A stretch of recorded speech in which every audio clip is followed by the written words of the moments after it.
salut cu mare drag și mă bucur să ne revedem!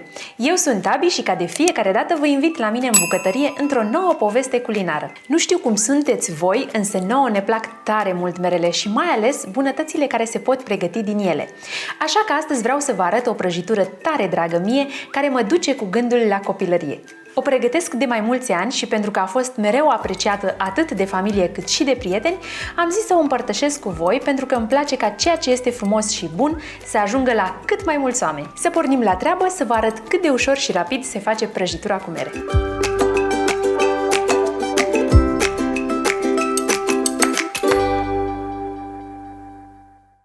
Pentru această rețetă am folosit la umplutură 2 kg de mere, aproximativ 10-12 mere mari, 100 g zahăr, 2 plicuri zahăr vanilat, o jumătate de lingură scorțișoară și sucul de la o lămâie.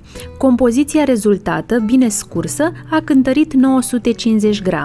La blat am folosit 5 ouă, 200 g zahăr, 2 plicuri zahăr vanilat, un praf de sare, 300 g făină, un plic praf de copt, 180 ml ulei, 180 ml lapte, esență de vanilie și rom. Pentru decor am folosit zahăr pudră.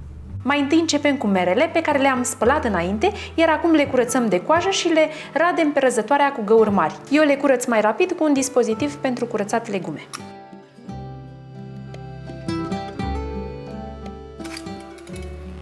Gata! După ce le curățăm de coajă, trebuie să curățăm și interiorul de semințe. Facem schimb.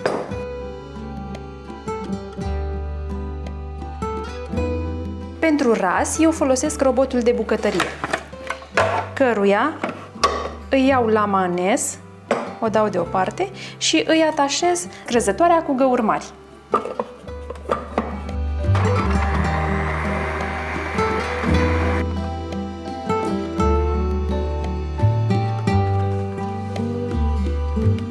Ce frumos au ieșit!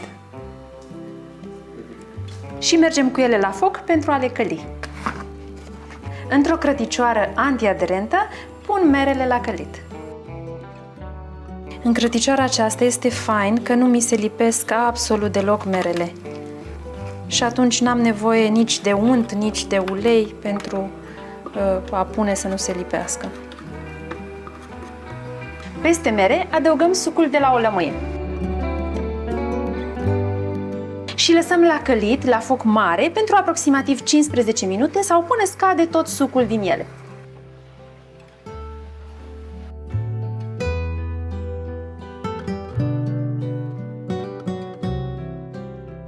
În ultimele 2-3 minute adăugăm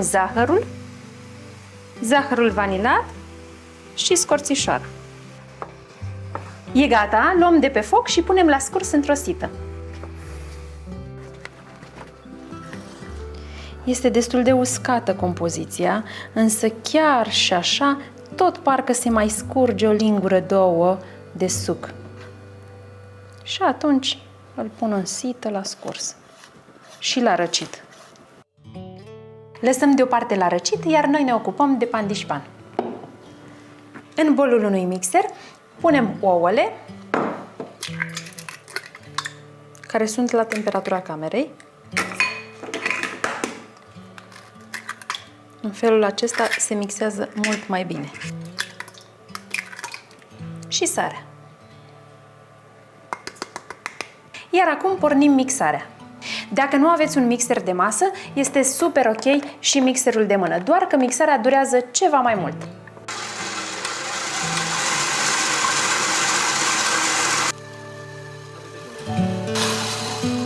În momentul în care începe să capete puțină consistență, adăugăm și zahărul vanilat.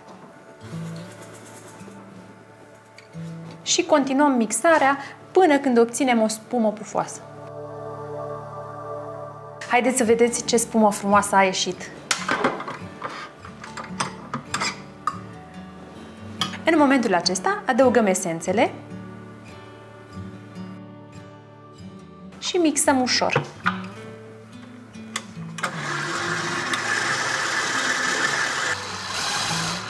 După care adăugăm uleiul în fir subțire. Și acum suntem gata cu mixatul. La final adăugăm făina și praful de copt pe care le trecem prin sită și le punem puțin câte puțin, alternând cu laptele, în 2-3 etape. Și amestecăm cu grijă de sus în jos.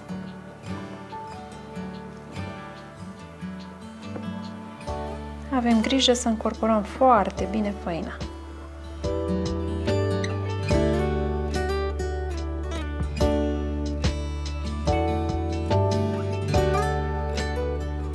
Între timp, încălzim și cuptorul la 180 de grade Celsius la programul cu căldură sus-jos.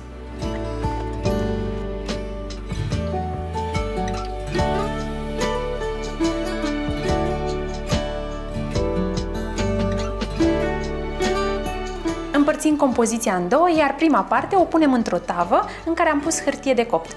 Tava mea are diametrul de 25 pe 40 de centimetri. Eu cântăresc compoziția pentru că îmi place la final să fie perfectă. Hai, aici! Ești atent, da? Foarte atent. Nivelăm frumos cu spatula și coacem pentru 10 minute, așa cum am spus, la 180 de grade Celsius la programul cu încălzire sus-jos.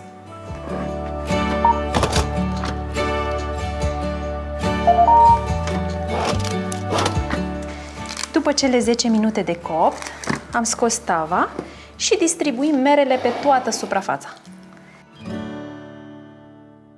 Merele mele s-au răcit, sunt la temperatura camerei și sunt foarte bine scurse, așa cum vedeți, compoziția este foarte uscată. Dacă nu vă iese atât de uscată, puteți amesteca merele cu 1-2 linguri de pesmet. După care adăugăm și restul de pandișpan. Iarăși nivelăm. E a treia oară când nivelăm, parcă suntem în construcții. Și coacem pentru aproximativ 25 de minute sau până se rumenește frumos deasupra.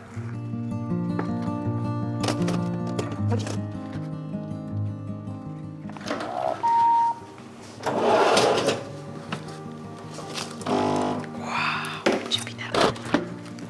Ce bine arată! E gata, însă trebuie să avem răbdare înainte de a o tăia. O lăsăm la răcit complet înainte de a tăia și înainte de a pudra cu zahăr. Revenim! Mamă, ce bine miroase! Oh, super! Miroase fantastic!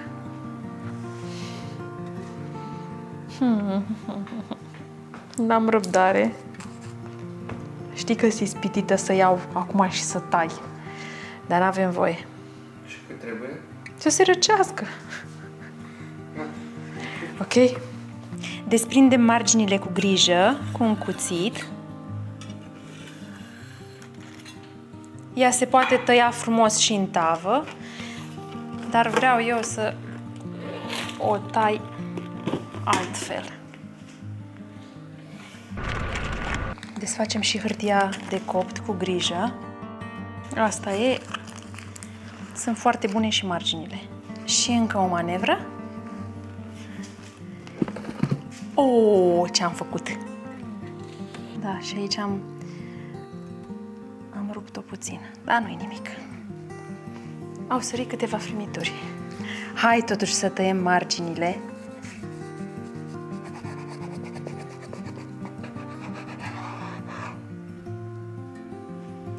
Ia să vedem dacă se vede la cameră cât de frumos arată. Pot să gust și eu o margine? Hai că eu gust din margine. Mai sunt și alții la rând. Da, da, așteaptă și alții la rând. Îi servim cu mare drag.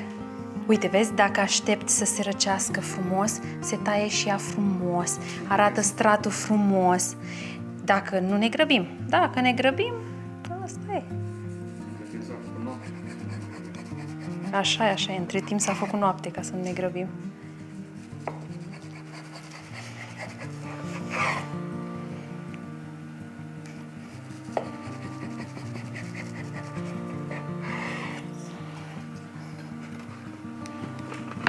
Hai să tăiem și marginea aceasta. Nu știu cum se aude la tine pe cameră, însă aici zici că e un squishy. Da? Zici că e un squishy. Hai, pe cine servim primul? Cu o margine. Hai să-ți dau una mai bună. Hai! Hai! Wow, ce bună e!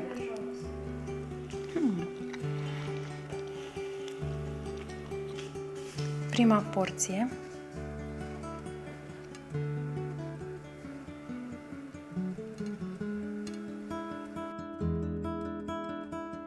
Și le pudrăm cu zahăr. Puțin așa.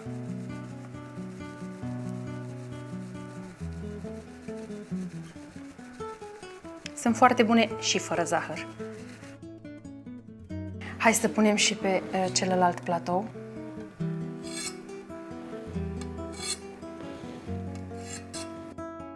Hai, uite, gust un mic colțișor. Deși mai gustai mai înainte. E bună, e atât de bună, este pufoasă, blatul puțin umed și nu este foarte dulce. Este perfectă din punctul meu de vedere. Puteți modifica cantitățile așa cum vă place, o puteți face mai dulce sau mai nedulce, dar vă asigur că vă va ieși perfectă. Dragii mei, sper că această prăjitură cu mere să vă facă zilele mai frumoase și mai dulci și să o încercați și voi. Profitați din plin de perioada în care merele sunt din belșug și bucurați-vă de prăjitură. Dacă vreți să faceți și mai rapid această prăjitură cu mere, puteți pregăti merele în avans și le păstrați în punguțe la congelator. După care, nu vă rămâne decât să le decongelați și prăjitura este gata, cât ai zice prăjitură cu mere. Dacă v-a plăcut rețeta noastră de astăzi și ne-ați urmărit până la sfârșit, dați un like, iar noi vă mulțumim. Verificați să aveți clopoțelul pentru notificare activat, apoi distribuiți acest video prietenilor voștri. Până data viitoare, nu uitați, prăjitura cu mere are alt gust atunci când o pregătești cu plăcere. La revedere! Să pun tava pe masă? Să pun tava pe masă pentru nerăbdători. Hai să-mi opresc și eu, stai un pic să gust și... Hai să ducem tava la nerăbdători. Dacă v-a plăcut rețeta noastră de astăzi și ne-ați urmărit până la sfârșit, dați un like, iar noi vă mulțumiți. Noi vă mulțumim. Oh my God!